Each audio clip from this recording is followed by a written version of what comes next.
আগুন লাগায়, এদের বিরুদ্ধে আমাদের কি রুখে দাঁড়াতে হবে? মাজারকে সুরক্ষা দিতে হবে। ইসলামের সঠিক ভাবধারাকে সুরক্ষা দিতে হবে। নবী পাকের আদর্শের পতাকাকে উঠাতে হবে।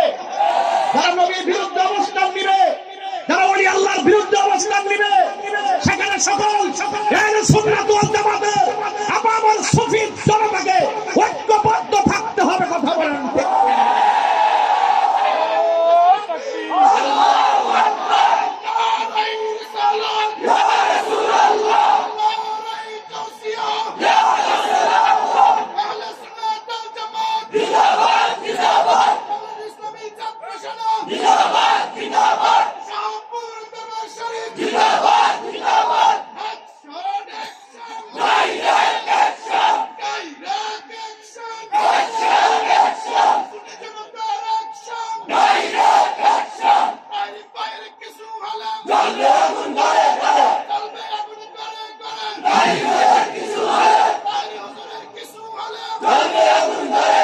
আমার ভাইরা,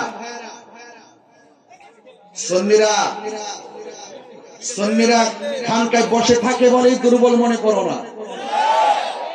সুন্নিরা ঘরে বসে ধ্যান করে বলেই দুর্বল মনে করো না। সুন্নিরা ঘরে বসে থাকে বলেই মনে করো না যে রাজপথ তোমাদের। সুন্নিরা যখন হাতের তসবিহ বালিশে রেখে আল্লাহর ওলির মাজারকে সুরক্ষা দেওয়ার জন্য আল্লাহর হাবিবের জাত, শান, মান, জাত এবং সিফতকে ধরে রাখার জন্য যখন মাঠে নেমে যাবে, অপশক্তি পালাইবার জায়গা পাবে না।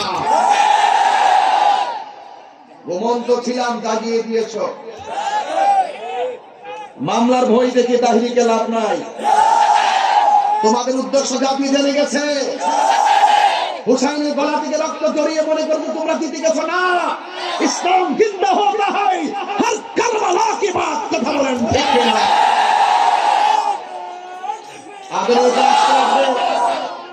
রাখুন, আমার সময় খুব অল্প।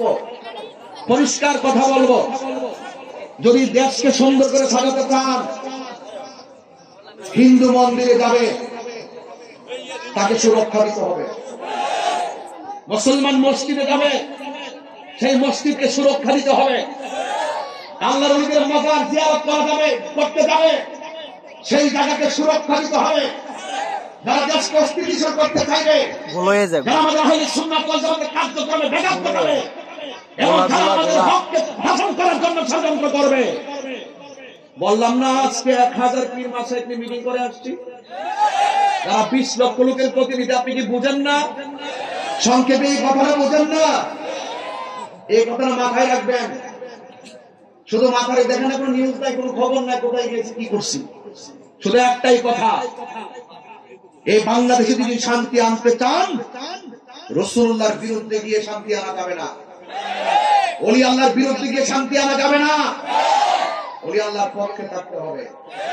যারা এই মুখের মধ্যে কি মধু, অন্তরের মধ্যে বিষ। জাতি এখন জেনে গেছে, জাতি এখন আহলে সুন্নাত ওয়াল জামাতকে মাইনাস করে এই দেশে শান্তি আসতে পারে না। আহলে সুন্নাত ওয়াল জামাত বারবার প্রমাণ করেছে আমরা শান্তি প্রিয়। শান্তির ঘরে যারা দামানল জ্বালাতে চায়, আমরা তাদের সাথে ইনশাআল্লাহ যেভাবেই পারি সেভাবে মোকাবেলা করবো ইনশাআল্লাহ। রাজি আছেন কিনা বলেন? আমরা সংঘাতে বিশ্বাসী নয়, মারামারিতে বিশ্বাসী নয়, অগ্নিসংযোগে বিশ্বাসী নয়। আমাদের অবস্থান বাতিল পালাতে বাধ্য হবে। আল্লাহর হাবিবের গাল মুবারকে থাপ্পড় মেরেছে এক বিয়াদব, নাউজুবিল্লাহ বলেন।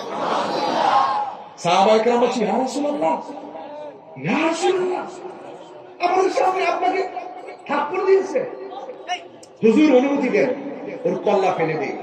রাসূল বলছে, ধৈর্য ধারণ করুন।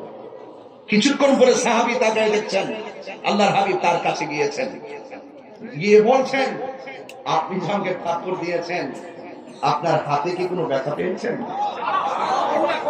এটাই রাসূলের আদর্শ, এটাই রাসূলের আদর্শ। আজকে আল্লামা শাহেখ নূর ইসলাম, শহীদ নূর ইসলাম ফারুকী রহমাতুল্লাহ আলাইহি ঘরের ভিতরে ঢুকে হাত পা বেঁধে জবাই করেছে। যদি আমরা চাইতাম রাস্তাঘাটে গাড়ি ঘোড়া আগুন দিয়ে জ্বালিয়ে দিতে পারতাম।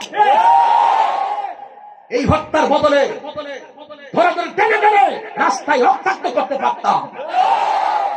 আমরা ক্ষমা করে দিয়েছি, তবে বিচার একদিন হবেই হবে। বিচার করবেন কে? এই জন্য রাসূলুল্লাহর আদর্শ যদি দেশকে সুন্দর করে সাজাতে চান, ধৈর্য, শুধু ধৈর্য রাখেন। আমি কি বলছি, বিজয় আসবেই।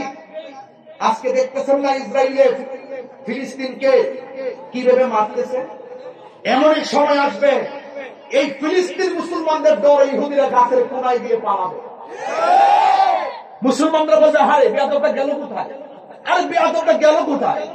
গাছ তখন ডাক দিয়ে বলবে, মুসলমান এই বাটফার তো আমার আড়ালে পড়াই দিছে।